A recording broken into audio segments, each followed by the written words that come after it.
नमस्कार, मेरे चैनल में आपका स्वागत है। इस वीडियो में हम करेंगे एक्सरसाइज 2.2 किसकी linear equation in one variable chapter 2 की। देखिए, हमने इससे पहले वीडियो में देखा था कि लीनियर इक्वेशंस क्या होती हैं और वन वेरिएबल ये क्या होता है। ठीक है, हमें थोड़ा सा रिकॉल करते हैं कि जो भी लीनियर इक्वेशन मान लो हम यहाँ देखते हैं, अगर x+2 है, x+2 इक्वल टू 4, अगर कोई यहाँ पे प्लस का है तो दूसरी तरफ जाके क्या आ जाएगा, माइनस का हो जाएगा। ये क्या होते हैं, कांस्टेंट होते हैं, और ये क्या होता है, वेरिएबल, क्योंकि इसकी वैल्यू क्या है, हमेशा चेंज होती रहती है। अगर कोई भी लेफ्ट हैंड साइड प्लस का है तो दूसरी साइड जाके क्या आ जाएगा, माइनस का आ जाएगा।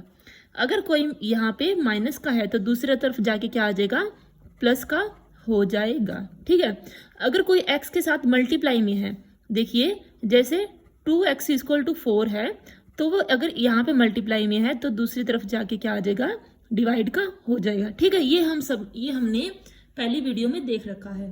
अब हमें क्या करना है, हमें अब ये कंडीशन देंगे, हमें नंबर को x को y को हम अपनी मर्जी से एक वेरिएबल ले लेंगे और जो इन्होंने कंडीशंस दी हैं उसके अकॉर्डिंग उसको लिख लेंगे। हमने मान लेते हैं लेट द नंबर इज या वेरिएबल इज x। ठीक है, जो भी नंबर है हमने उसको x मान लिया। ठीक है, अब हम जो भी चीज करेंगे वो x के साथ ही करेंगे। इसने लिखा है if you subtract 1/2 from A number and, मतलब ये कंडीशन इसकी यहाँ तक खत्म हो गई। इसने क्या किया, हमने कोई भी नंबर लिया x, वो कहते हैं कि उसमें से आप 1/2 को सब्ट्रैक्ट कर दो। 1/2 को हमने सब्ट्रैक्ट कर दिया। ठीक है, आगे लिखता है and multiply the result by 1/2। Result क्या आया हमारा, ये आया, इसको हमें 1/2 से मल्टीप्लाई करना है। देखिए, हमें इस पूरे को मल्टीप्लाई करना है। पूरे को मल्टीप्लाई करने के लिए हम इसके साथ ब्रैकेट लगा लेंगे। हमने इसको 1/2 से मल्टीप्लाई करना है। फिर क्या लिखा है, यू गेट 1/8। यू गेट का मतलब क्या है, ये चीजें करने के बाद हमें क्या आंसर मिलता है, वो है 1/8। आगे समझ में कोई डाउट तो नहीं। देखिए, हमने क्या किया, x एक नंबर चूज कर लिया, आप x y z कुछ भी ले सकते हैं। उसने क्या किया कि if you subtract 1/2 from A number, x से 1/2 को सब्ट्रैक्ट करना है एंड मल्टीप्लाई द रिजल्ट, जो भी रिजल्ट आएगा। देखिए, हमें अभी नंबर निकालना है तो हम सिर्फ इसको एज्यूम कर लेते हैं, ये पूरा जो भी आया उसको हमें 1/2 से मल्टीप्लाई करना है और हमें क्या मिलेगा, यू गेट 1/8, मतलब जो भी रिजल्ट आएगा वो होगा 1/8। अब देखो, अब हम इसे सॉल्व करते हैं जैसे हमने 2.1 में किया था। यह हमने यहाँ पे देखा है कि जो भी वेरिएबल है उसके पास जो भी होते हैं हमें वो दूसरी तरफ लेके जानी है ताकि हमें वेरिएबल की या x की y की हमें आंसर वैल्यू मिल जाए। अब जो कि ये पूरे के साथ मल्टीप्लाई में है तो दूसरी तरफ जाएगा तो क्या आ जाएगा, ये डिवाइड में चला जाएगा। ठीक है, आंसर क्या आएगा, x - 1/2। ठीक है, यहाँ पे क्या है, ये मल्टीप्लाई में है तो दूसरी तरफ जाके क्या आएगा, ये डिवाइड में आ जाएगा, इक्वल टू 1/8 डिवाइडेड बाय 1/2। ठीक है, अब इसको कैसे सोल्व कर सकते हैं, 1/8 अगर ये डिवाइड है तो इसका मतलब अगर मल्टीप्लाई करना है तो ये 2 ऊपर चला जाएगा और 1 नीचे आ जाएगा। हम इसे काट देंगे, 2 1 ज़ा 2, 2 4 ज़ा 8, ये क्या आया 1/4। x - 1/2 ये एज इट इज है, ये सारी चीज हो रही थी राइट साइड। इधर 1/2 था, 1/2 को उधर लेके जाएंगे तो अगर 2 नीचे है तो आप सीधा 2 को ऊपर लिख सकते हैं। हालांकि मैंने इसे थोड़ा सा डिटेल में बता दिया कि अगर कोई भी चीज यहाँ पे मल्टीप्लाई में है तो दूसरी तरफ जाके क्या हो जाती है, डिवाइड में हो जाती है। आप इसे डायरेक्ट भी लिख सकते हैं। डायरेक्ट कैसे लिखेंगे, यहाँ पे क्या है 1/2 x - 1/2 इक्वल टू 1/8। यहाँ पे ये पूरे के साथ 1/2 मल्टीप्लाई में था तो दूसरी तरफ जाके सीधा 2 ऊपर हो जाएगा और 1 क्या हो जाएगा, नीचे हो जाएगा। हमने इसको डिटेल में समझ लिया। अब x हमारा फिर भी अकेला नहीं हुआ, हम क्या करेंगे, x को अगर x यहाँ पे क्या है, माइनस का 1/2 है, इधर जाके क्या आ जाएगा, इक्वल टू 1/4 प्लस 1/2। ठीक है, ये हमने पहले 2.1 में भी देख रखे हैं। 2 तरीके हैं इसको सोल्व करने के, आप कैसे कर सकते हैं। आगे क्या लेंगे, 4 और 2 का हम एलसीएम ले लेंगे। एलसीएम 2 और 4 क्या क्या आता है, 4 आता है। 4 हमने एलसीएम ले लिया, हम इसे यहाँ लिख लेते हैं, 4 एलसीएम ले लिया, 4 × 4 1 ज़ा 4। अगर यहाँ पे 4 है ऑलरेडी, इसको भी हम 1 से मल्टीप्लाई करेंगे, 1 आ जाएगा, प्लस 2 और 4 का क्या हुआ, 2 2 जा 4। अगर यहाँ पे हमें 4 चाहिए तो हमने इसको 2 से मल्टीप्लाई करना पड़ेगा, तो ऊपर भी 2 से मल्टीप्लाई हो जाएगा वो। ये एक शॉर्ट ट्रिक है इसको याद करने की। 2 2 जा 4 और यहाँ पर भी 1 को भी 2 से मल्टीप्लाई करेंगे तो 1 + 2 ये क्या आएगा, 3/4। ये हमारा x की वैल्यू आ गई। आई होप कि आपको कोई दिक्कत नहीं आई होगी। हमने क्या किया, एक नंबर एज्यूम कर लिया x, जो भी कंडीशन लगाई हमने वो लगा दी। x - 1/2 मल्टीप्लाई में 1/2 = 1/8, ये हमने सोल्व कर लिया। ठीक है, कोई डाउट तो नहीं। अब हम चलते हैं अगले क्वेश्चन। हमारा नेक्स्ट क्वेश्चन है क्वेश्चन नंबर 2। इसकी जो इक्वेशन है वो है the parameter of A rectangular swimming pool. देखिए एक स्विमिंग पूल है और उसकी शेप क्या है, रेक्टेंगुलर। ठीक है, वो दे रखी है 154 सेंटीमीटर। जो पैरामीटर है वो पूल का कितना है, 154 मीटर। ठीक है, its length is 2 metre more than twice its breadth. देखिए कंडीशन क्या दे रखी है, जो लेंथ है वो कितनी है, 2 मीटर ज्यादा है, किससे, उसकी ब्रेड्थ की ट्वाइस से। अगर उसकी ब्रेड्थ को हम b मान लेते हैं, उसका ट्वाइस कितना होगा, 2b + 2। ये हमारी लेंथ दे रखी है। हम इसे दोबारा समझते हैं। Its length is 2 metre more, 2 metre किससे ज्यादा है, उसकी ब्रेड्थ के ट्वाइस से, कि मतलब उसकी ब्रेड्थ है जो हमने जो b है वो b से 2 गुना का 2 मीटर ज्यादा है। ये इसकी लेंथ आ गई। बस हमने कुछ नहीं करना, अभी इसे क्वेश्चन में रख देंगे जो भी हमारी इक्वेशन है।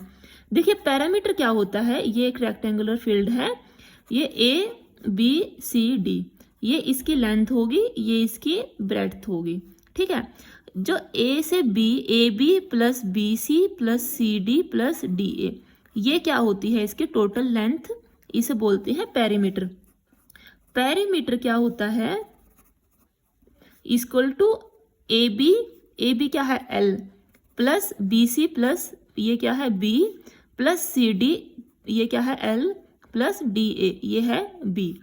इसमें 2 L है और 2 B है, 2L + 2B, 2 कॉमन आ गया, L + B का ट्वाइस पैरामीटर होता है।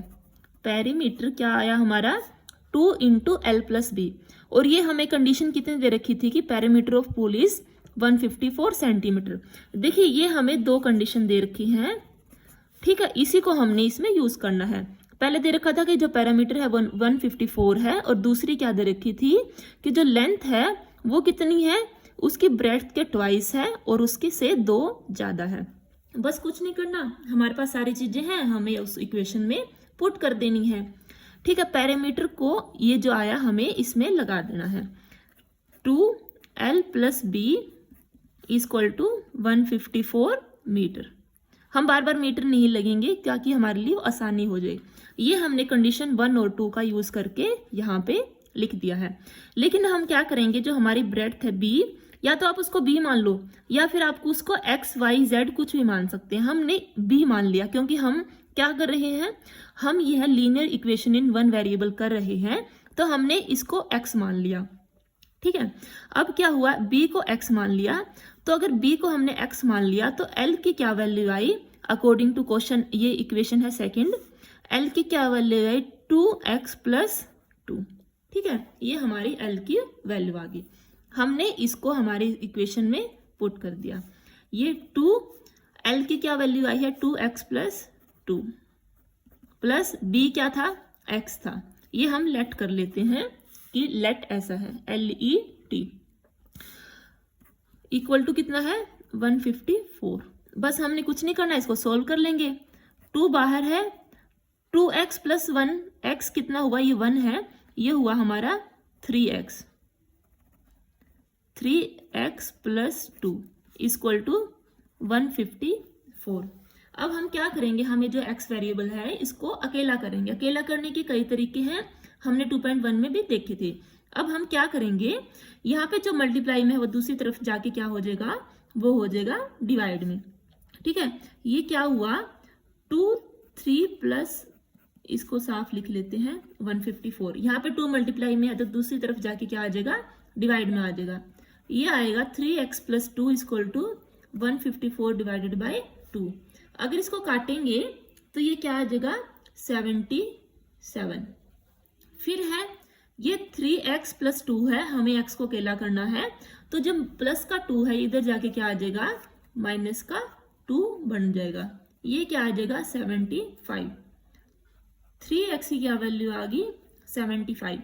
x हमारा फिर भी अकेला नहीं हुआ, हमें जो ये 3 मल्टीप्लाई में है दूसरी तरफ ले जाने के लिए इसको x को ये क्या आ जाएगा यहाँ पे डिवाइड का हो जाएगा।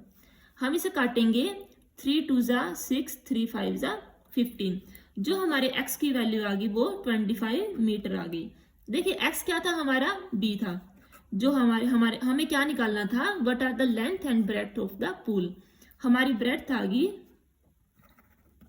Equal to 25 metre. ठीक है, अब हमें क्या निकालनी थी लेंथ, लेकिन लेंथ कितनी थी 2x प्लस 2। देखिए 2 मल्टीप्लाई में x की क्या वैल्यू आई है हमें 25 मिली है, 25 प्लस 2 ये कितनी आ गई 25 2 जा 50, 50 plus 2 50 plus 2 equal to 52 metre. Length की इतनी आ गई, length equal to 52 metre and breadth equal to 25 metre. I hope कि आपको बिल्कुल समझ आ गया होगा। कोई भी डाउट हो तो आप नीचे कमेंट बॉक्स में लिख सकते हैं। अब हम चलते हैं हमारे नेक्स्ट क्वेश्चन है क्वेश्चन नंबर 3। इसका दे रखा है कि the base of N isosceles triangle is 4/3 centimetre. देखिए एक आइसोसेलेस ट्राइंगल है, हमें पता है कि आइसोसेलेस ट्राइंगल क्या होता है कि जिसके 2 साइड्स इक्वल होती हैं। एक ट्राइंगल जिसकी 2 साइड्स इक्वल होती हैं, मान लो ये वाली साइड और ये वाली साइड इस ट्राइंगल की इक्वल है। ठीक है, the perimeter of A triangle is 4 2/15 centimetre. और जो ट्राइंगल है इसका जो पैरामीटर है, पैरामीटर क्या था ये प्लस ये टोटल कितनी है इनकी, मतलब AB plus BC plus CA equal to perimeter. और वो कितना दे रखा है, वो दे रखा है 4 2/15 सेंटीमीटर। ये हमें फर्स्ट इक्वेशन कंडीशन दे दी। सेकंड कंडीशन क्या दे रखी है, the base of isosceles triangle is 4/3। देखिए हम इसको सेकंड मान सकते हैं, ये हमारी फर्स्ट कंडीशन, कुछ भी मान लो आप। ये क्या जो था, जो बेस था ये दे रखा है 4/3 सेंटीमीटर। ठीक है, बेस इक्वल टू 4/3 सेंटीमीटर। हमें कुछ नहीं करना, इन दोनों को कंबाइन से हमें मान लेना है। हमारी जो इक्वेशन बैठी कि जो पेरीमीटर है इक्वल टू 4 2/15। ठीक है, ये हमें क्वेश्चन में दे रखा है और जो हमारा बेस है वो भी हमें दे रखा है। अब पेरीमीटर क्या होता है, ये AB plus BC plus CA। अब ये दोनों साइड्स आइसोसेलेस ट्राइंगल की सेम है, हमने मान लिया वो x है, ये दोनों x हो गई। ठीक है, अब क्या हुआ पेरीमीटर क्या हुआ x प्लस x प्लस 4/3। ये कितना दे रखा है 4 2/15। ठीक है, आगे समझ में। अब हम इसे सोल्व कर देंगे, हमने कुछ नहीं करना, जो भी दे रखा था एज इट इज हमने लिख दिया। The base of N isosceles triangle is 4/3 centimetre. हमने एक आइसोसेलेस ट्राइंगल बनाया ABC, उसका बेस लिख दिया 4/3 सेंटीमीटर। आगे दे रखा है the perimeter of the triangle is 4 2/15 centimetre. देखिए जो पेरीमीटर था, पेरीमीटर क्या हुआ ये वाली साइड प्लस ये वाली साइड प्लस ये वाली साइड। ठीक है, ये हमने दोनों साइड क्या थी इक्वल थी, हमें पता है आइसोसेलेस ट्राइंगल की दोनों साइड्स इक्वल होती हैं। ये x मान ली, ये भी x मान ली। ठीक, अब इसका ये x प्लस 4/3 प्लस x वो कितना दे रखा है 4 2/15। ये हमने कंडीशन में लिख दिया, x प्लस 4/3 इक्वल टू 4 2/3। अब ये क्या हो जाएगा x प्लस x कितना हो जाएगा 2x प्लस कितना 4/3 इक्वल टू 4 2/15।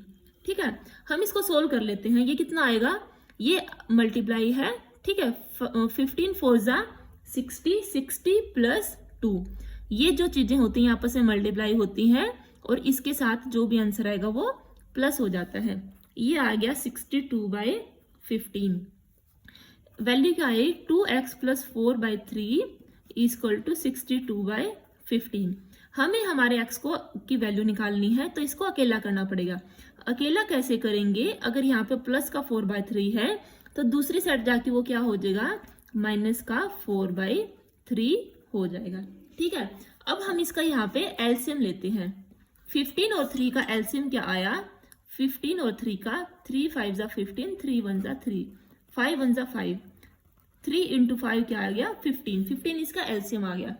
15 1 जा 15, ठीक है, ये क्या आएगा 62, 62 1 जा 62, माइनस 3 को 3 5 जा 15, अगर 5 से मल्टीप्लाई करेंगे तभी 15 आता है, तो हमें इसको भी 5 से मल्टीप्लाई करना पड़ेगा, क्योंकि इसका मतलब है कि हमें ये जो दोनों डिनोमिनेटर हैं ये सेम बनाने होते हैं। सेम बनाने के लिए अब यहाँ पे 15 पहले ही था तो 15 1 जा 15 कर लिया, इसलिए 62 को 1 से मल्टीप्लाई किया।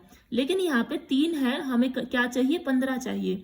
15 लेने के लिए हमें क्या, इसको 5 से मल्टीप्लाई करेंगे। अगर नीचे 5 से मल्टीप्लाई होएगा तो वो ऊपर भी 5 से मल्टीप्लाई हो जाएगा। ठीक है, ये क्या आएगा 4 5 जा 20। ठीक, ये कितना आया, ये आया 42 डिवाइड बाय 15। ठीक है, यहाँ हमारा क्या चल रहा था 2x कितना आएगा 42 डिवाइड बाय 15।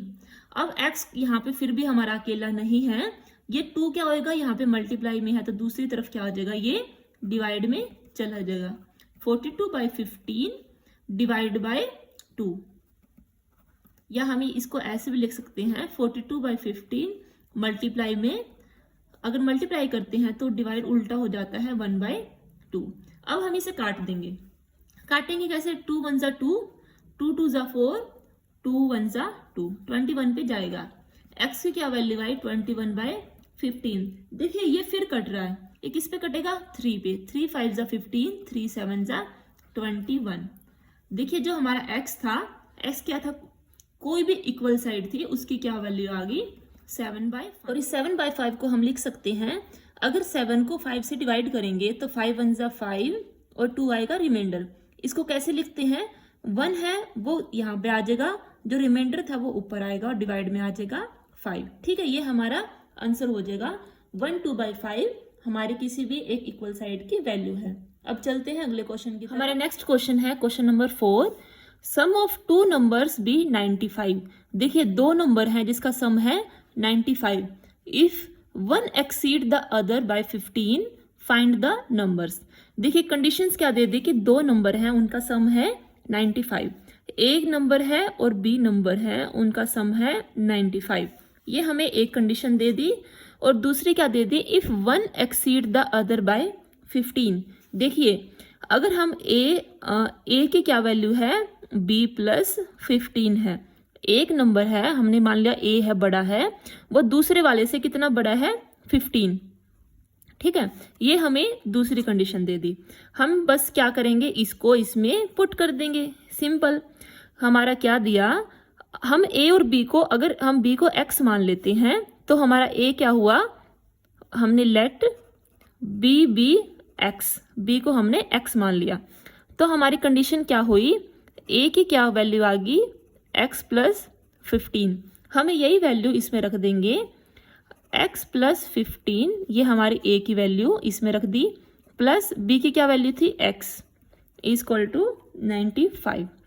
ठीक है, हम इसे सोल्व करेंगे, x + x क्या हो गया 2x + 15 = 95। अब क्या है, हमें x को अकेला करना है तो 15 को हम उधर लेके जाएंगे, यहाँ पे प्लस का है तो दूसरी तरफ जाके क्या आ जाएगा, वो माइनस का हो जाएगा। 5 से 5 गया, 9 में से 1 गए 8। 2x की क्या वैल्यू आ गई 80, और x की क्या वैल्यू आएगी, अगर x 2 यहाँ पे मल्टीप्लाई में है x के साथ तो दूसरी तरफ जाके डिवाइड में हो जाएगा, और x की वैल्यू आ गई 40। 40 किसकी वैल्यू है, b की वैल्यू है। ठीक है, b क्या है 40 है, और a की क्या वैल्यू थी x + 15, तो मतलब 40 + 15 = 55। हमारे दोनों नंबर्स थे जो हमने a और b थे, a और b, उनकी वैल्यू आ गई, a है हमारा 55 और b है हमारा 40। ठीक है, हमारा अगला क्वेश्चन है question number 5, 2 numbers are in the ratio 5:3। देखिए 2 नंबर हैं, उनकी रेशियो क्या है 5:3। इफ दे डिफर बाय 18, अगर उनमें डिफरेंस क्या है 18 का, तो हमें नंबर्स बताने हैं। देखिए सबसे पहले आपको रेशियो का पता होना चाहिए कि रेशियो क्या होती है। ये मैं सिर्फ एक एग्जांपल ले रही हूँ कि जिसको रेशियो का नहीं पता। देखिए ये नंबर है मान लो 25 और 20। अब ये दो नंबर हैं, इनकी रेशियो क्या है कि इसको हम कैसे लिख सकते हैं, 5 5 ज़ा 25 और 5 4 ज़ा 20। ठीक है, इनकी रेशियो क्या आई 5/4। ये दो नंबर 25 और 20 ऐसे नंबर है जिसकी रेशियो है 5/4। ठीक है, इसमें क्या हुआ, ये 5 और 5 कॉमन है, तो ऐसे ही हमें कोई दो नंबर ऐसे निकालने हैं जिसकी रेशियो क्या है 5/3। देखिए 5/3 होने के लिए वो किसी सेम नंबर से मल्टीप्लाई तो हुए होंगे, और यही हमारे नंबर हैं। ए और बी हमारे दो नंबर हैं जिसके रेशियो है 5/3, और ये रेशियो बनने के लिए वो किसी कॉमन चीज से मल्टीप्लाई जरूर हुए होंगे। तो हम हमारे नंबर को यही मान लेते हैं, एक 5x है और एक है 3x। ठीक, हमारी दूसरी कंडीशन क्या थी कि इफ दे डिफर बाय 18, कि उनका डिफरेंस क्या है 18 है। व्हाट आर द नंबर्स, हमने मान लिया हमारा a है वो है 5x और जो b है वो है 3x। इनका जो डिफरेंस है a minus B equal to 18। a minus B का क्या मतलब है 5x minus 3x equal to 18, 2x equal to 18 और x की क्या वैल्यू आ गई 9। तो हमारे नंबर्स क्या क्या हुए, हमारा नंबर था क्या 5x, a था 5x और b था 3x। 5x क्या हुआ 9 माइनस 5 इक्वल टू 45, और b की क्या वैल्यू आ गई 3 मल्टीप्लाई में 9 इक्वल टू 27। देखिए जो हमारे नंबर थे 45 और 27, अगर हम उसे करके देखें कि हमने ठीक निकाला है या नहीं निकाला, तो इसमें क्या आएगा, ये 9 मल्टीप्लाई में 3, 5/3। ठीक है, ये हमारा आंसर आ गया। हमारा आंसर क्या है, ए की वैल्यू है 45 और बी की है 27। आई होप कि आपको समझ में आ गया होगा। अगला क्वेश्चन है क्वेश्चन नंबर 6। इसमें क्या दे रखा है, 3 कॉन्सिक्यूटिव इंटीजर्स। देखिए कॉन्सिक्यूटिव इंटीजर्स क्या होते हैं कि लगातार होते हैं। मान लो जैसे 1 2 3 ये लगातार इंटीजर्स हैं। ठीक है, दे ऐड अप टू 51, और जो उनका ऐड करने के बाद उनका जो आंसर है वो 51 है। ये हमें कंडीशन दे रखी है, हमें बताना है कि वो इंटीजर्स हैं वो कौन से हैं। हमें सिर्फ एक ही कंडीशन दे रखी है कि 3 इंटीजर्स हैं वो ऐड होने के बाद 51 बन जाते हैं। हमें क्या करेंगे, हम लगातार इंटीजर्स को लेने के लिए, देखिए अब इनमें कॉमन क्या है, अगर ये x है, ठीक है, ये क्या हुआ x में हमने एक ऐड कर दिया, एक ऐड किया तो 2 आया, 2 में एक ऐड करेंगे तो 3 आ जाएगा। तो 3 लगातार इंटीजर्स हमें नहीं पता कि वो कौन से हैं, तो हमने मान लिया कि उनमें से एक इंटीजर है x है। तो दूसरा क्या होगा x प्लस 1 होगा, और तीसरा क्या होगा x प्लस, ये अगर हमने x मान लिया तो ये x प्लस 1 है और ये x प्लस 2 है। हमारे 3 इंटीजर्स हमें लिख लिए। अब कंडीशन क्या दे रखी है, दे ऐड टू मेक 51। उन तीनों का जो ऐड करने के बाद x प्लस 1 और x प्लस 2 वो क्या बन जाता है 51। ये कितने x है, 1x 2x और ये 3x, 3x plus 3 equal to 51। हमें x को अकेला करना है, 3x इक्वल टू 51 माइनस 3, ये कितना आ गया 48। 3x की वैल्यू आ गई 48 और x की यह वैल्यू आ गई 48। अगर 3 यहाँ पे मल्टीप्लाई में है तो दूसरी तरफ जाके डिवाइड में आ जाएगा, डिवाइड में आने के बाद इसका आंसर आ गया 16। x की क्या वैल्यू है 16, हमारा पहला नंबर निकल गया। दूसरा क्या था x प्लस 1, ये क्या हो गया 17, और तीसरा है x प्लस 2, ये हो गया 18। ये हमारा आंसर है। x की क्या वैल्यू आ गई 16, ये 3 इंटीजर्स थे वो 16 17 18। आई होप कि आपको सब समझ आ रहे हैं। अब चलते हैं अगले क्वेश्चन की तरफ, चलते हैं हमारे नेक्स्ट क्वेश्चन की तरफ। Question number 7, the sum of 3 consecutive multiples of 8 is 888 888, find the multiples. देखिए हमें क्या कंडीशन दी गई है, हमें दिया गया है कि सम करना है किसका, 3 कॉन्जिक्यूटिव। देखिए हमने पहले कॉन्जिक्यूटिव पता था इससे पहले वाले क्वेश्चन में किया था कि कॉन्जिक्यूटिव क्या होते हैं, कि जो लगातार आए वो संख्याएं, ठीक है। वो कंजिक्यूटिव जो नंबर्स हैं वो मल्टीपल्स होने चाहिए 8 के, ठीक। कंजिक्यूटिव क्या हुआ, मान लो एक x है तो दूसरा x+1 हुआ, तीसरा क्या हुआ x+2, ठीक है। ये तो हुए कंजिक्यूटिव नंबर, ठीक है, जो लगातार नंबर हो। हमें कंडीशन क्या दे दी कि जो नंबर है वो 8 के मल्टीपल्स हैं। इसका मतलब 8 इसका भी मल्टीपल है, 8 इसका भी मल्टीपल है और 8 इन तीनों नंबर्स का मल्टीपल है। ये हमारा फर्स्ट नंबर है, ये सेकंड है और ये थर्ड है, ठीक है। अब क्या किया, जो सम है इनका, the sum of 3 consecutive multiples of 8 is 888। हमें ये कंडीशन लगा देनी है कि जो तीनों नंबर्स हैं first plus second plus third equal to 888, ठीक है। ये हमें क्वेश्चन में दिया था, अब हमें इसीलिए लिख देंगे। फर्स्ट नंबर क्या था 8x प्लस सेकेंड नंबर क्या था 8 इंटू एक्स प्लस 1 और थर्ड नंबर क्या है 8 इंटू एक्स प्लस 2, किसके बराबर है 888 के, ठीक है। अब हम इसे सोल्व कर देंगे। ये आएगा 8x plus 8x plus 8 plus 8x plus 16, ठीक है। 8 को x से भी मल्टीप्लाई करेंगे और 8 को 1 से भी मल्टीप्लाई करेंगे, ठीक है। ऐसे ही 8 को हमने x से किया 8x आ गया, 8 को 2 से मल्टीप्लाई किया 16 आ गया, इक्वल टू में हमारे 888 चल रहा है। अब ये क्या हुआ, जो भी हमारी x की टर्म्स थी हम सबको इकट्ठा कर लेंगे। ये कितना हुआ 8x plus 8x plus 8x हो गया 24x प्लस 8 प्लस 16 ये कितना हुआ 24 इक्वल टू 888, ठीक है। अब आगे हम इसे दो तरीके से कर सकते हैं, या तो हम इसमें से 24 कॉमन ले लें या हम ये जो 24 है इसको उधर भेज दें, ये आपकी मर्जी है। हम दोनों तरीके देख लेते हैं। 24x इक्वल टू, जब यहाँ पे प्लस का 24 है दूसरी साइड जाएगा तो वो माइनस का 24 बन जाएगा, ठीक है। इसको माइनस किया, माइनस करने से आ गया ये 864 और यहाँ पे 24x हमारे चल रहा था। इसे हमें x को अकेला करना है। x को अकेला करने के लिए 24 को यहाँ पे डिवाइड में चला जाएगा क्योंकि यहाँ पे मल्टीप्लाई में है। अब जब ने x को अकेला किया तो 864 डिवाइडेड बाय 24 हो गया और जब 24 को इससे डिवाइड करेंगे तो आंसर आएगा 36। या आप इसको 8 से 4 से एक बार डिवाइड करके काट सकते हैं। 8 3 जा 24, 8 1 जा 8, 8 8 जा 64, ठीक है। फिर किस पे जाएगा 3 पे, 3 1 जा 3, 3 3 जा 9, 3 6 जा 18। ये हमने काट दिया और ये हमारा आंसर आ गया कि x की वैल्यू 36 है।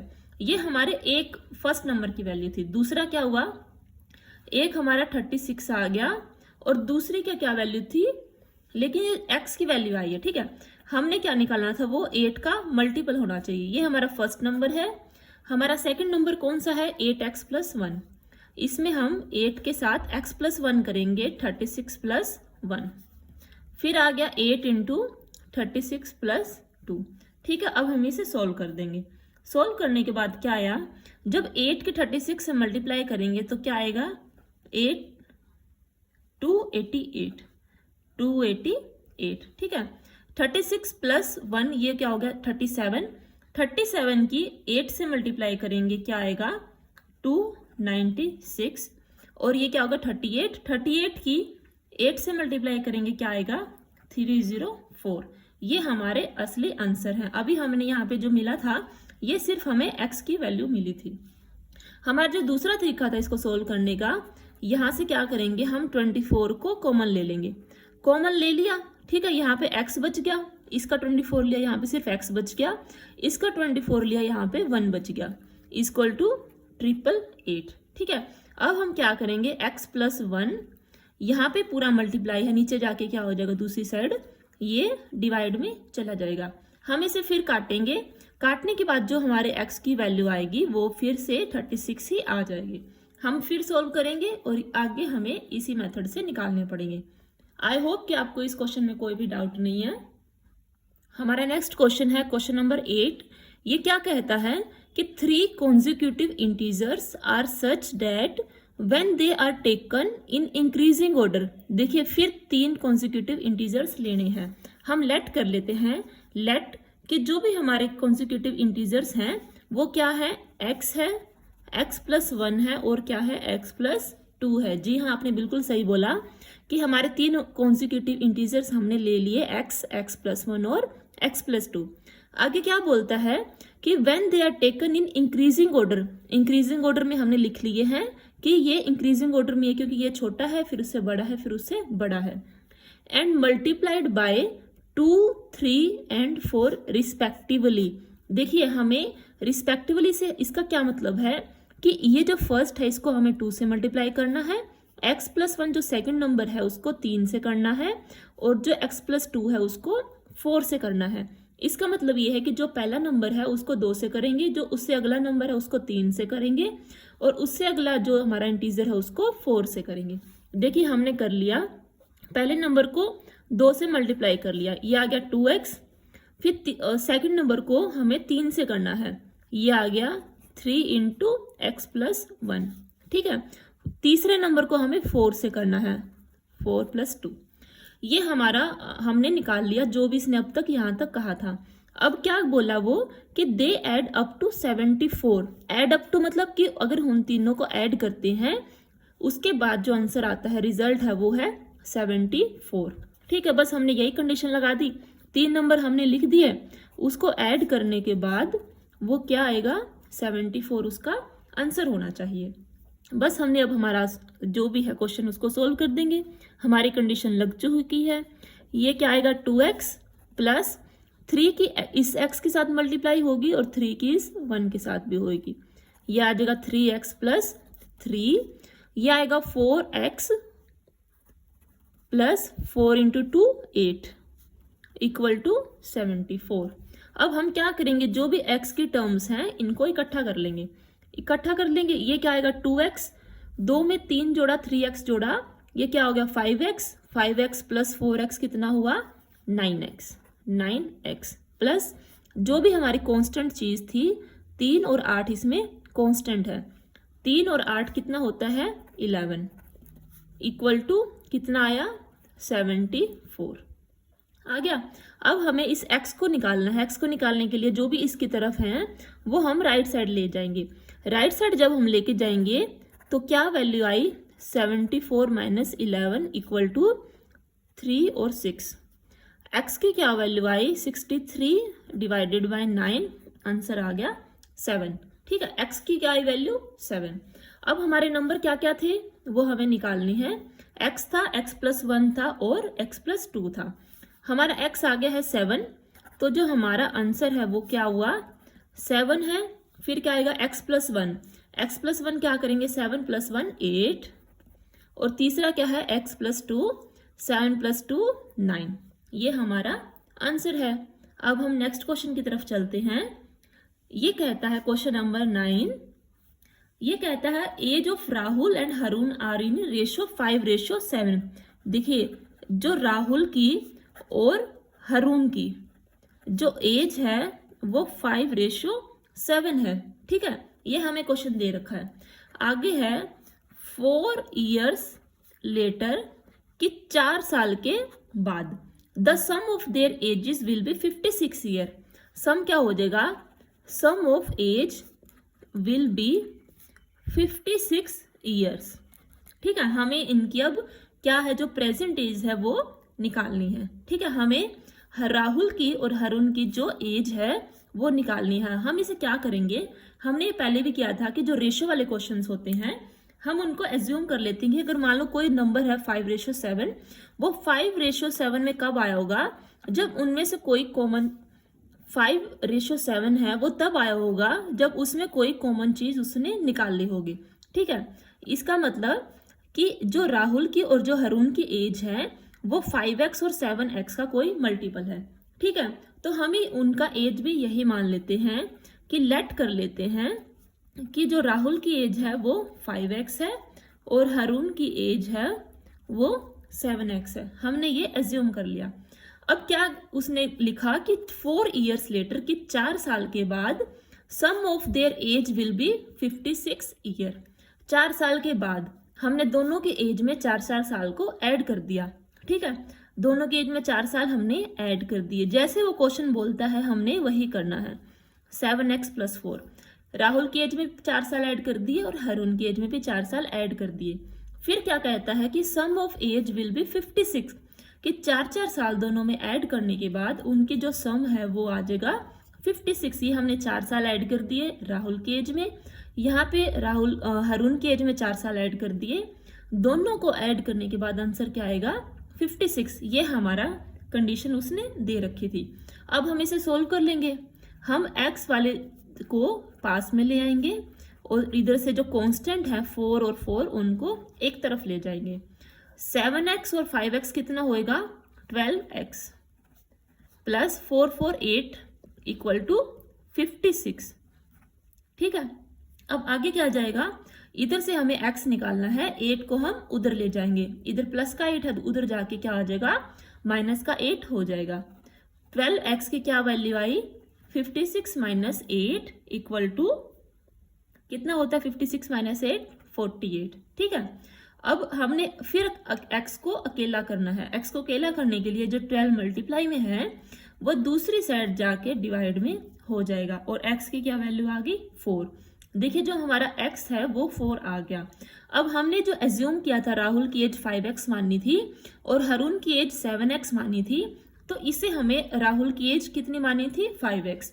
अब जो राहुल की एज है वो निकल गई 5 मल्टीप्लाई में 4 इक्वल टू 20 ईयर्स। जो राहुल है वो 20 साल का है और जो हरुण है उसकी है 7 मल्टीप्लाई 4 इक्वल टू 28 ईयर्स, ठीक है। ये हरुण की एज है। आई होप कि आपको सब समझ आ रहा है, कोई डाउट नहीं है। चलो आगे चलते हमारे नेक्स्ट क्वेश्चन की तरफ। Question number 10, the number of boys and girls in a class are in ratio 7:5। देखिए ये रेशियो वाले क्वेश्चन हमने पहले भी किए थे। तो the number of boys is 8 more than the number of girls. बड़ा इजी है, कोई ज्यादा डिफिकल्ट कंडीशन इसने नहीं दी है। व्हाट इज द स्ट्रेंथ, कुछ नहीं करना, हमने एज्यूम करना है कि बॉयज और गर्ल्स की एज है वो 7x है और गर्ल्स की क्या है 5x है। ये हम एज्यूम कर लेंगे। देखिए क्यों करेंगे, क्योंकि जो 7/5 है, जो ये रेशो दे रखी है बॉयज और गर्ल्स की, ये रेशो दे रखी है 7:5, ठीक है। अब ये कब आई होगी, जब ये किसी कॉमन चीज से मल्टीप्लाई होकर या कटे होंगे, ठीक है। ये x एक्सिस में कॉमन था, काटने के बाद ये आ गया 7/5। तो बॉयज की एज हमने मान ली 7x है और गर्ल्स की हमने मान ली 5x। ये हम पहले वाले क्वेश्चन में भी समझ चुके हैं। अब आगे क्या condition the, the number of boys is 8 more than the number of girls. देखिए जो नंबर ऑफ बॉयज हैं 7x हैं, वो नंबर ऑफ गर्ल्स से 8 ज्यादा है, ठीक है। तो मतलब कंडीशन क्या है कि जो 7x है द नंबर ऑफ बॉयज वो लड़कियों से 8 ज्यादा है। अगर हम लड़की वाली एज में से माइनस करेंगे तो क्या आएगा 8, ठीक है। अब बस हमारी कंडीशन थी हमने फुलफिल कर दी। अब इसे सॉल्व करेंगे। 7x - 5x क्या आएगा 2x। 2x इक्वल टू 8 और x की वैल्यू आ गई 4।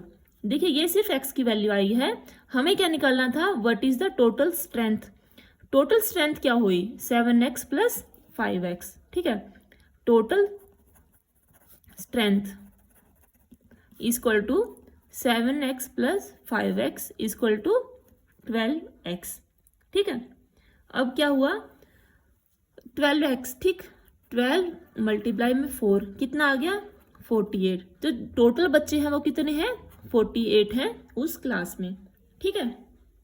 अब हम चलते हैं हमारे नेक्स्ट क्वेश्चन की तरफ। क्वेश्चन नंबर 11, ये क्या बोलता है कि Baichung's father is 26 year younger than Baichung's grandfather. देखिए ये नॉर्मल सी बात है, आप इतना कंफ्यूज मत हो। नॉर्मली जो हमारे पापा हैं, आप अपने से लगा लो, आपके पापा और आपके दादा की एज में होगा करीब 20-25 साल का डिफरेंस, आम बात है ये। और ऐसे ही आगे क्या बोलता है कि Baichung's grandfather and 29 years older than Baichung. Baichung एक बच्चे का नाम है, उससे उसके फादर हैं 29 ईयर्स बड़े हैं, ठीक है। आपके पापा भी आपसे इतना ही बड़े होंगे, कुछ 25 से 30 या 35 साल ठीक, यही हमें जो हमारे नॉर्मल लाइफ है उससे हम रिलेट कर सकते हैं कि हम क्या मान लेंगे, हम बाइचुंग या उस बच्चे की एज को ही मान लेते हैं एक्स ईयर। देखिए इसको कई तरीके हैं, आप बाइचुंग के फादर की भी एज मान सकते हैं, बाइचुंग के ग्रैंडफादर से भी हम स्टार्ट कर सकते हैं, या खुद बाइचुंग से भी आप कर सकते हैं। मैंने सोचा कि जो बाकी एज है उसमें क्या होगा, प्लस माइनस ज्यादा करना पड़ेगा। अब हमें पता है कि जो बाइचुंग है उसकी एज सबसे छोटी होगी, फिर उसके फादर की एज होगी और फिर उसके ग्रैंडफादर की एज होगी, इसलिए मैंने बाइचुंग की एज को ही एक्स एज मान लिया। अगर बाइचुंग की एज है एक्स ईयर ओल्ड तो उसके फादर की कितनी होगी, यहाँ पे लिख रखा है कि Baichung's father is 26 year younger than Baichung's grandfather. देखिए ये तो ग्रैंडफादर का है। आगे है and 29 years older than Baichung, तो बाइचुंग का जो फादर की एज है वो कितनी हुई, एक्स प्लस 29। ठीक है, ये बाइचुंग के फादर की एज होगी। अब आया जो बाइचुंग्स के ग्रैंडफादर हैं, बाइचुंग्स के जो ग्रैंडफादर हैं उनकी एज कितनी है, Baichung's father is 26 year younger than Baichung's का ग्रैंडफादर। ठीक है, तो इसका मतलब क्या हुआ, वो उसके दो दादाजी हैं वो उसके पिता से 26 साल बड़े हैं। ठीक, x प्लस 29 प्लस 26 ये उसके ग्रैंडफादर की एज होगी। कोई डाउट तो नहीं आपको? देखिए बस जो लिखा है हुआ मैंने सेम एज इट इज लिख दिया। आगे क्या है, हमने क्या बोलना है कि the sum of age of all three is 135 year. अब तीनों का जो सम है वो कितना है, 135। हम इसमें ऐड कर देंगे एज पर कंडीशन। क्या लिखेंगे हम, बाइचुंग्स की एज प्लस उसके फादर की एज x प्लस 29 प्लस उसके दादा की एज x प्लस 29 प्लस 26, वो कितनी है, 135। ठीक है, कोई डाउट तो नहीं? जो भी सारे x वाली चीजें हैं उसे हम इकट्ठा कर लेंगे। ये कितना हुआ, x प्लस x, ये तीनों x इकट्ठे आ गए, प्लस जो दूसरे कांस्टेंट चीजें थी वो अब हम उन्हें इकट्ठा कर लेंगे। ये यहाँ का 29 लिख दिया, plus 29 plus 26 plus 29 plus 26 equal to 135। ठीक है, ये कितना हुआ, 1 2 3, ये हुए 3x प्लस ये कितना हुआ 84 इक्वल टू 135। अब क्या हुआ, हमें ये x अकेला चाहिए तो हम इसको उधर ले जाएंगे। जैसे ही हम उसको उधर लेके जाएंगे तो ये क्या आ जाएगा, 135 माइनस 84। ठीक है, जब हम इसे सोल्व करेंगे यह आएगा 51। इधर 3x एज इट इज है, x की क्या वैल्यू आई, x की वैल्यू आई 17। ये 51 से जब इसको 3 से काटेंगे तो आ जाएगा 17। देखिए 17 किसकी एज आई है, बाइचुंग्स की एज, क्योंकि उसकी x ही उसकी वैल्यू थी। अब हमें क्या निकालना है, what is the age of each, सबकी एज निकालनी थी। अब हम क्या करेंगे, ये x कितना था 17, उसके फादर की एज कितनी होगी, x प्लस 29। x प्लस जब हम 29 करेंगे तो वो कितनी आएगी 46। तो जो हमारा आंसर होएगा वो 79। x में हम 29 ऐड करेंगे तो 17 और 29 कितना हो गया 46। हाँ, ये आ गई 46। फिर 17 में क्या ऐड करेंगे, 29 प्लस 26 ऐड करेंगे तो उसकी ग्रैंडफादर की एज आ जाएगी और वो कितनी होगी 72। देखिए अगर आपको डाउट है, अगर आपको लगे कि आप ठीक नहीं कर रहे तो जो भी आपको आंसर्स आ रहे हैं आप उनको इसमें से प्लस माइनस करके भी देख सकते हैं। ठीक है, आई होप कि आपको कोई भी डाउट नहीं होगा। अगर आपको कुछ भी डाउट है तो आप नीचे कमेंट बॉक्स में भी लिख सकते हैं। अब हम चलते हैं अगले क्वेश्चन की तरफ। हमारा नेक्स्ट क्वेश्चन है question number 12। 15 years from now Ravi's age will be 4 time his present age. देखिए ये कहता है कि रवि की जो आज एज है उसके 15 साल बाद उसकी उम्र उसकी प्रेजेंट एज के 4 गुना हो जाएगी। तो ये कहता है कि what is the Ravi's present age. ये सारी जो क्वेश्चन है वो रवि की एज की तरफ घूम रहा है। हम सोच चलते हैं कि let the present age of Ravi be x years. हमने रवि की जो प्रेजेंट एज है हमें जो निकालना है हमें वही एज्यूम कर लिया कि वो क्या है x ईयर्स है, रवि की एज होगी x। अब जो हमें कंडीशंस क्या दी हैं, एज पर कंडीशन कि जो रवि की एज है 15 years from now Ravi's age will be 4 times his present age. हमने प्रेजेंट एज मानी x में हम क्या जोड़ देंगे 15, वो कितनी हो जाएगी उसकी प्रेजेंट एज के 4 टाइम्स। ठीक है, हो गया। अब हम क्या करेंगे, जो x है वो एक तरफ ले लेंगे और जो कांस्टेंट है हम उनको एक तरफ ले लेंगे।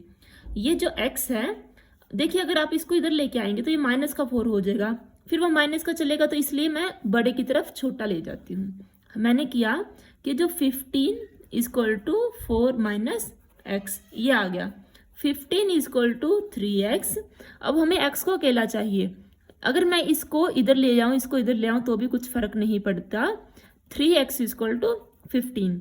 यहाँ पे 3 मल्टीप्लाई में है, इधर जाके वो हो जाएगा डिवाइड में। x = 15/3 = 5।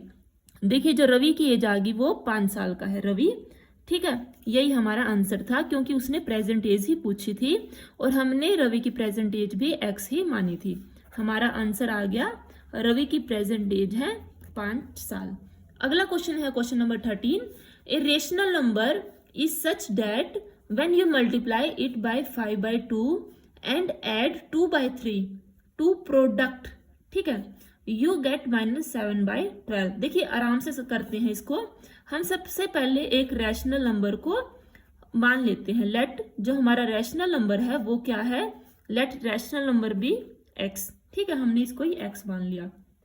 जैसे जैसे बोलते हैं हम वैसे वैसे हमारी कंडीशन को लिख लेते हैं कि एज पर कंडीशन क्या लिखेंगे, when you multiply it by 5/2, हमने इसको 5/2 से मल्टीप्लाई कर दिया, एंड ऐड 2/3 टू प्रोडक्ट, जो भी प्रोडक्ट आया उसमें 2/3 ऐड करना है। हमने 2/3 को ऐड कर दिया।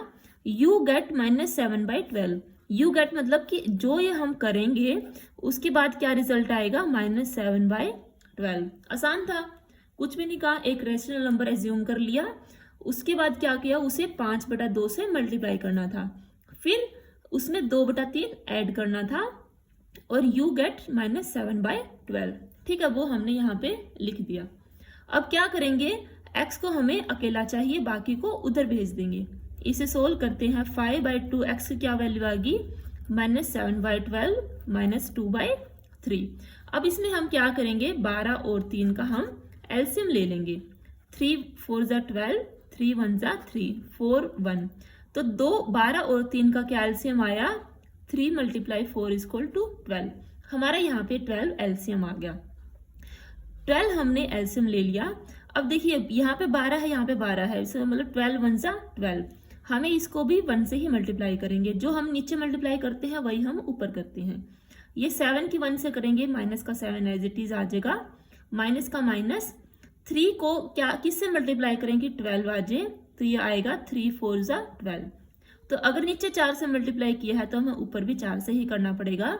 ये क्या आएगा, 3 4 = 12, तो 2 4 = 8।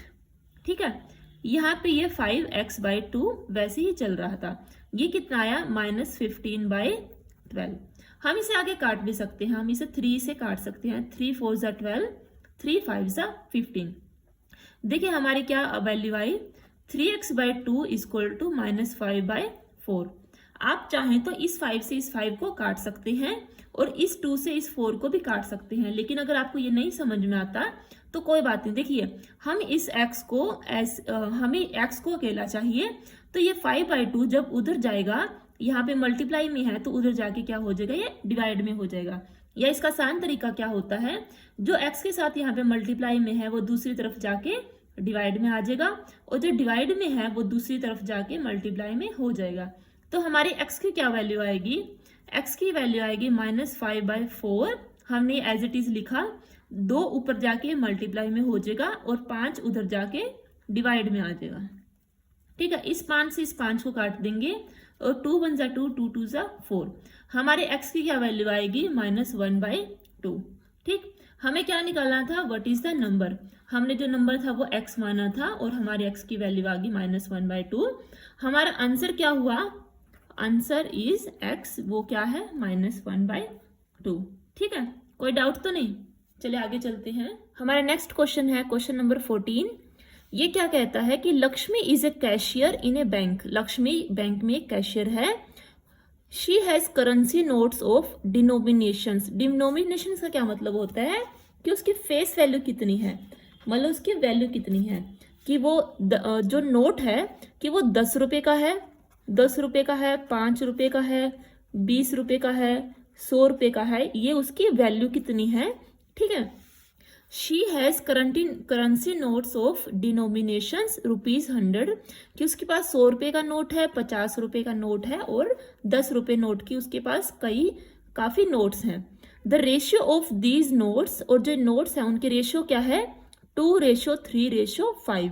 देखिए जो 100 ये क्या कहता है कि जो 100 रुपए के नोट हैं और जो 50 रुपए के नोट हैं और जो 10 रुपए के नोट हैं उनकी रेशियो क्या है, 2:3:5।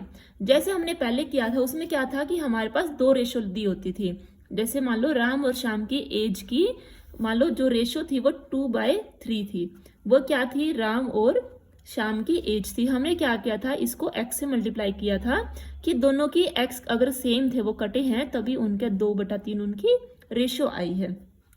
ऐसे ही जो ये 100 का नोट, 50 का नोट और जो 10 का नोट है उनकी इतनी वैल्यू है कि उनमें कुछ ऐसा चीज सेम है कि जिसको काटने के बाद उनकी जो रेशियो 2:3:5 आ गई है। कोई आपको डाउट तो नहीं? देखिए हम इसे आप मेरे प्रीवियस क्वेश्चन को देखेंगे तो आप उसको समझ जाएंगे आसानी से। हमने क्या मान लिया कि जो 100 रुपए के नोट हैं वो 2x हैं, 50 रुपए के नोट्स हैं वो 3x हैं और 10 रुपए के नोट्स हैं वो 5x हैं। ठीक है, हमने यही मान लिया।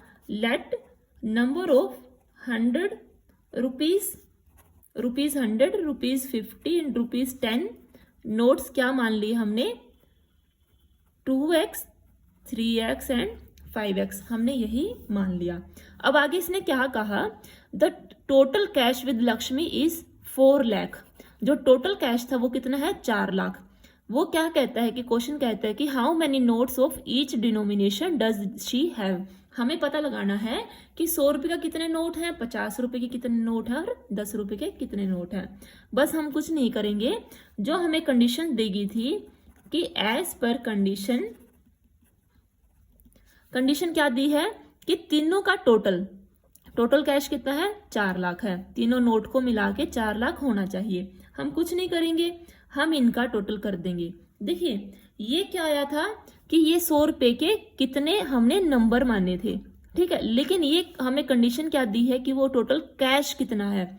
अगर 100 रुपए के इतने नोट हैं तो 100 रुपए की जो टोटल वैल्यू कितनी होगी, देखिए तो हमने उनको रुपीज में कन्वर्ट कर दिया।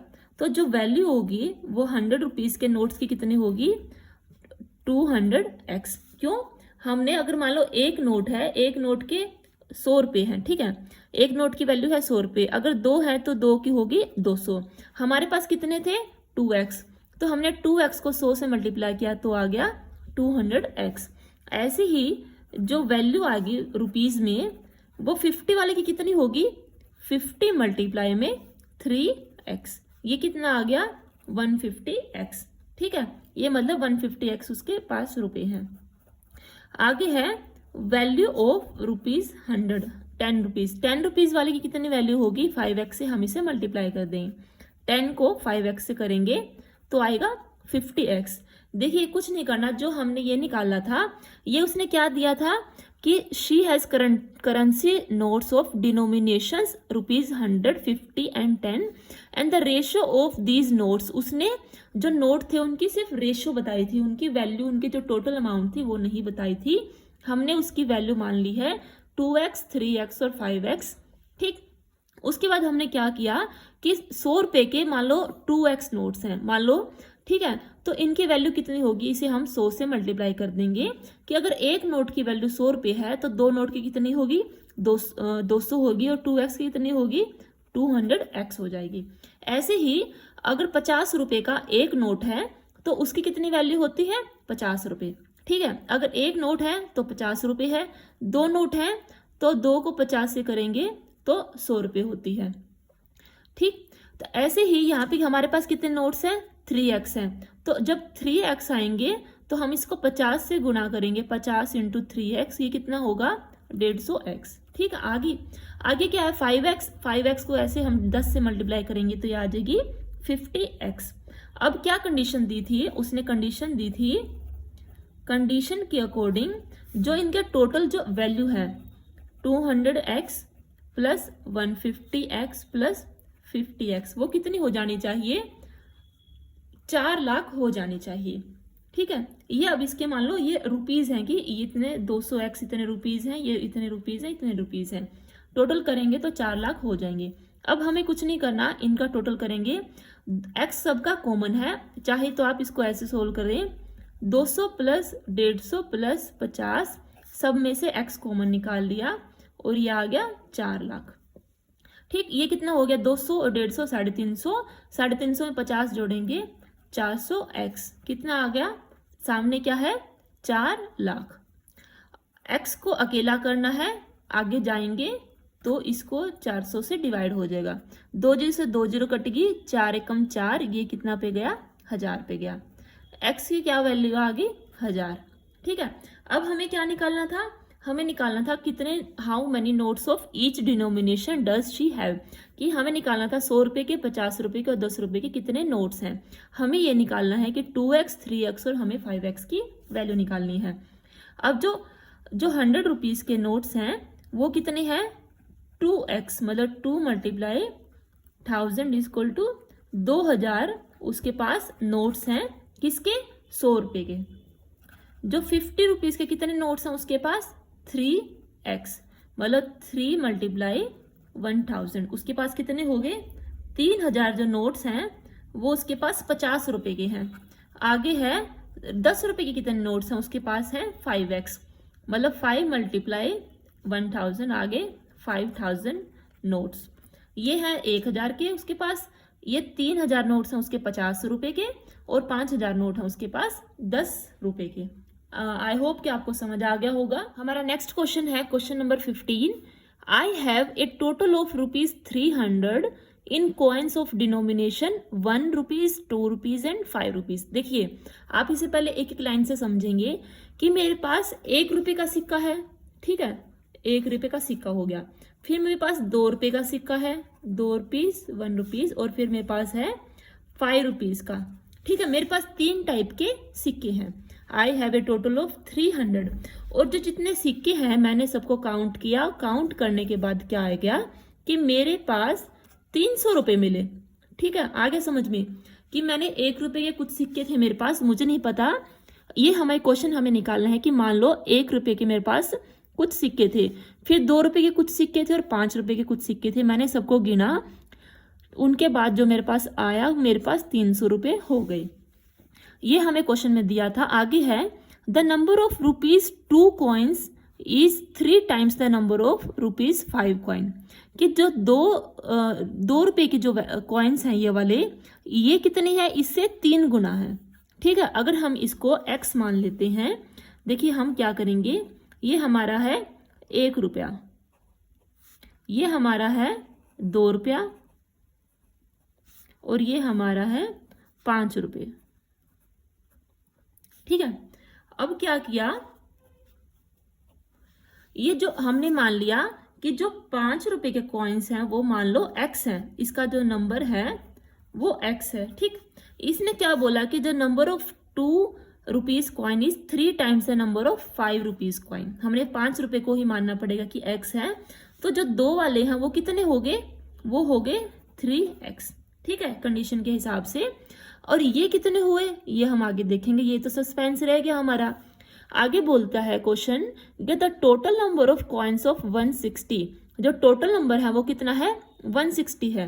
देखिए, हमें इसका नहीं पता कितना है, हम इसके अकॉर्डिंग क्या हुआ कि जो 1 रुपये के, अगर हम मान लें ये a है ये, ठीक है, a plus 3x plus x, ठीक, वो कितना है 160। ए क्या था, लेट ए क्या है, 1 रुपीज कॉइन का नंबर है। ठीक, a plus 3x plus x की क्या वैल्यू है, 160। टोटल नंबर ऑफ कॉइन्स कितने हैं, 160 है। हमने क्या मान लिया, लेट x क्या है, 5 रुपीज का नंबर है। ठीक, अब इसे आगे सोल्व करेंगे, a की क्या वैल्यू आएगी, 160 माइनस 4x, 3 + 1 4, उधर जाएगा तो ये क्या आ जाएगा माइनस का। 1 रुपये के कॉइन कितने आ गए 160 माइनस 4x, ये हम यहाँ लिख देंगे। ये कितने आए 160 माइनस 4x। ठीक है, ये समझने के लिए कि 5 रुपए के x सिक्के हैं मेरे पास, 2 रुपए के हैं 3x हैं सिक्के, और 1 रुपए के कितने हैं 160 माइनस 4x। देखिए ये हमें कंडीशंस ऐसे ही माननी पड़ती हैं। आगे क्या है कि how many coins of each denomination are with me. देखिए जो 1 रुपए के, 2 रुपए के और 5 रुपए के मेरे पास कितने सिक्के हैं। हमारे पास इसने फर्स्ट लाइन में देखा था कि मेरे पास जो टोटल था वो 300 रुपए थे। देखिए ये सिर्फ हमने यहाँ निकाला है कि 5 रुपए के मान लो मेरे पास x सिक्के हैं, लेकिन उनकी वैल्यू कितनी होएगी। देखिए जो वैल्यू है उसको रुपीज में कन्वर्ट करेंगे, the number of coins into rupees. जब हमने कन्वर्ट किया कि जो 5 रुपीज के थे, 5 रुपीज के कॉइन, देखिए एक कॉइन की क्या कीमत है 5 रुपीज है, 2 कॉइन की कितनी होएगी 10 हो जाएगी, क्योंकि हम क्या करेंगे 2 की 5 से मल्टीप्लाई कर देंगे। ऐसे ही हमारे पास कितने हैं x कॉइन है, x की किससे करेंगे 5 से करेंगे। तो हमारे हिसाब से अगर जो रुपीज 5 हैं उसको रुपीज में कन्वर्ट करेंगे तो वो कितना आएंगे 5x। ठीक है, यहां से आ जाएंगे। ऐसे ही हम जब नंबर ऑफ कॉइन्स को जो हम रुपीज में करेंगे, अब हम करेंगे 2 रुपए वाले को। 2 रुपए वाले को जो हमने रुपीज में करा तो एक की उनकी कितनी वैल्यू है 2 रुपए है। हमारे पास कितने कॉइन्स हैं 3x हैं, तो 3x की कितनी वैल्यू होगी 2 से उसको मल्टीप्लाई कर देंगे। ये कितने आए 6x, ये 6x रुपीज है, ये 5x रुपीज है। ऐसे ही नंबर ऑफ 1 रुपीज का, जो 1 रुपये का जो कॉइन है उसकी कितनी वैल्यू आएगी 1 मल्टीप्लाई में कितने उसका नंबर था, नंबर हमारे पास है 160 माइनस 4x। ये कितना हुआ 160 माइनस 4x। ये जो भी हमें कंडीशन दी गई थी हमने वो निकाला। देखिए सबसे पहले हम जो कॉइन्स हैं उसके हमने नंबर निकाले। नंबर कैसे निकाले कि उसने दे रखा था कि जो 2 रुपये का कॉइन है वो किससे 5 रुपये के कॉइन के 3 गुना है। हमने 5 रुपये को x माना, 2 रुपये का कॉइन के कितने हो गए 3x हो गए, और जो बचा कितना था वो 160 कॉइन्स होने थे। तो 160 में से इन दोनों के जो नंबर है वो माइनस करेंगे तो 1 रुपये के कॉइन के नंबर आ जाएंगे। लेकिन हमें अगला क्या दे रखा था कि वो जो टोटल वैल्यू बनती थी वो 300 रुपये थी।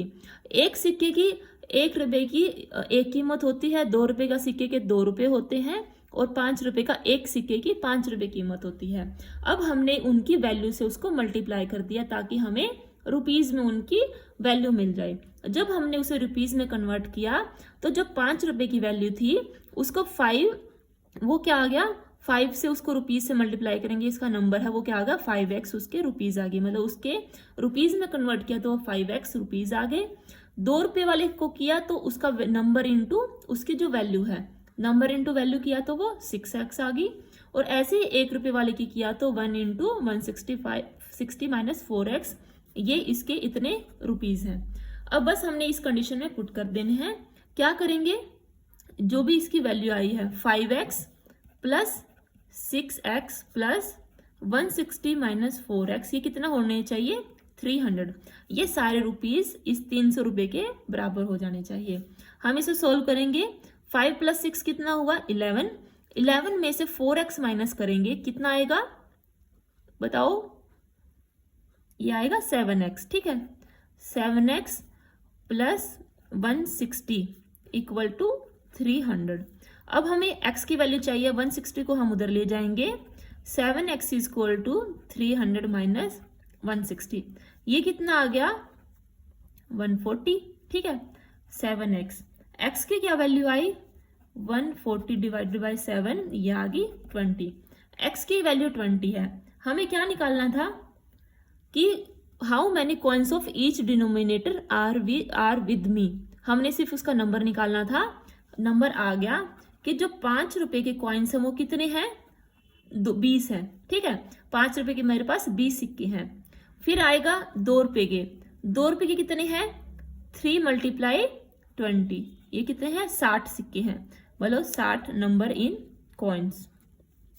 1 रुपए के कितने हैं 160 माइनस 4 मल्टीप्लाई 20, ये कितना आएगा 160 में से 80 माइनस करेंगे, ये आएगा 80।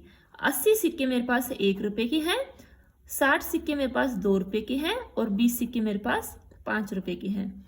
आपको कोई डाउट होना नहीं चाहिए। अगर कोई भी डाउट हो तो आप नीचे कमेंट बॉक्स में भी लिख सकते हैं। हमारा नेक्स्ट क्वेश्चन है क्वेश्चन नंबर 16। ये कहता है the organisers of an essay competition decide that a winner in the competition gets a prize of ₹100 and participant who does not win get a prize of ₹25। देखिए, एक ऐसे competition है तो उसके जो ऑर्गेनाइजर्स हैं वो डिसाइड करते हैं कि जो जीतेगा उसे 100 रुपये मिलेंगे और जो नहीं जीतेगा उसे 25 रुपये मिलेंगे। अब जो मनी है, जो टोटल मनी डिस्ट्रीब्यूटेड है वो 3000 है। ठीक है, टोटल मनी कितने 3000 रुपये बांटे गए। अब कहते हैं कि find the number of winners, winners को बताओ if the total number of participant is 63। देखिए टोटल क्या हुआ कि 63 लोगों ने उसमें पार्टिसिपेट किया। अब वो कहता है कि उसमें विनर्स कितने थे। 3000 रुपये टोटल बांटे गए हैं और 100 रुपये और 25 रुपये बांटे गए हैं। ठीक है, हम क्या मानेंगे, let the number of winners be x। हम x ही मान लेंगे कि x लोगों ने जीते हैं, x लोग। अब क्या होगा कि जो पार्टिसिपेंट्स हैं, जो नहीं जीते हैं, वो कितने हैं, वो कितने होंगे, द नंबर ऑफ पार्टिसिपेंट्स कितने हो जाएंगे, टोटल कितने थे 63 लोगों ने पार्टिसिपेट किया था। अगर x लोग जीते हैं तो पार्टिसिपेंट्स कितने हुए 63 माइनस x। ठीक है, अब आगे क्या है कि x हमने विनर्स हमने चूज कर लिए, 63 माइनस x हमारे पास वो पार्टिसिपेंट्स हैं जो नहीं जीते, नोट 1। ठीक है, ये वो पार्टिसिपेंट है।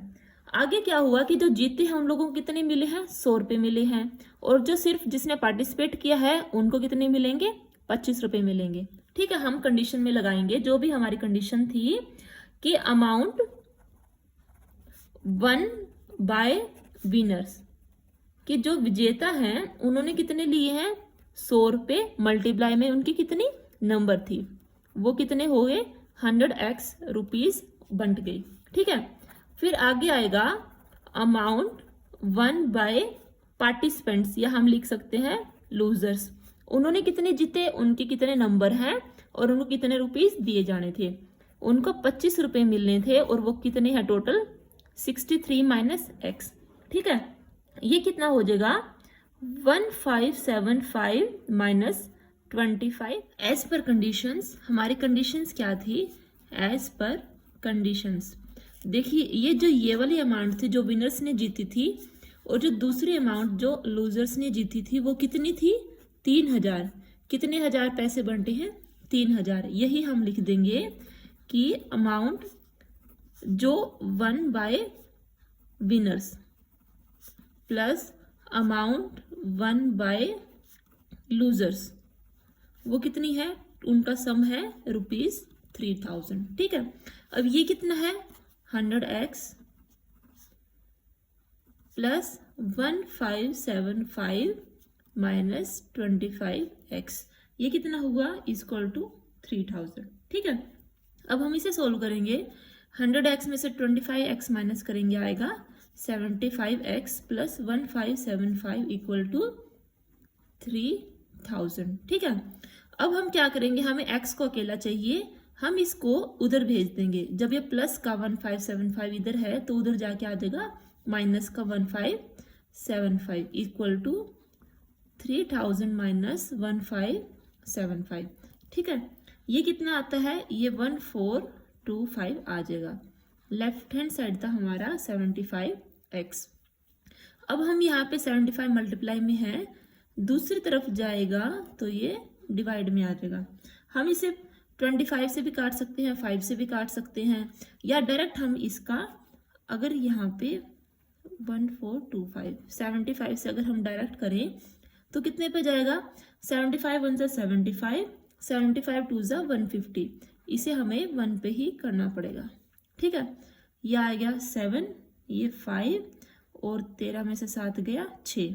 ठीक है, अब 75 का फिर हम मल्टीप्लाई करेंगे, 75 19 पे जाएगा, ये 675 0, ये आंसर आ गया 19। देखिए, हमने तो यहाँ पे डायरेक्ट कर दिया, लेकिन आप दूसरा मेथड भी आप यूज कर सकते हैं। आप क्या करेंगे, 1425 को 75, पहले आप 5 से मल्टीप्लाई करो, ये आ गया 15 5 75, 5 दूनी 10, 5 8 40, 5 5 25, ठीक है। फिर दोबारा 5 से हो सकता है क्योंकि यहाँ पे भी 5 है, यहाँ पे भी 5 है। 5 3 जा 15, 15 5 5 जा 25, 5 7 जा 30, ठीक है। ये आ गया 3 1 जा 3, 3 9 जा 27, आंसर आ गया 19, ठीक है। आपको जो भी इजी लगे आप उसी मेथड से कर सकते हैं। आपको 15 का टेबल आता है तो आप 15 के टेबल से भी काट सकते हैं, ठीक, या जो भी, ठीक है। आगे हम चलते हैं। ये हमारी वीडियो यहाँ पे हमारा एक्सरसाइज जो 2.2 थी वो हमारी ख़त्म हो चुकी है। आई होप कि आपको मेरा वीडियो अच्छा लगा होगा। प्लीज़ मेरे चैनल को लाइक करें, शेयर करें एंड सब्सक्राइब भी करें, ठीक है। Thank you for watching.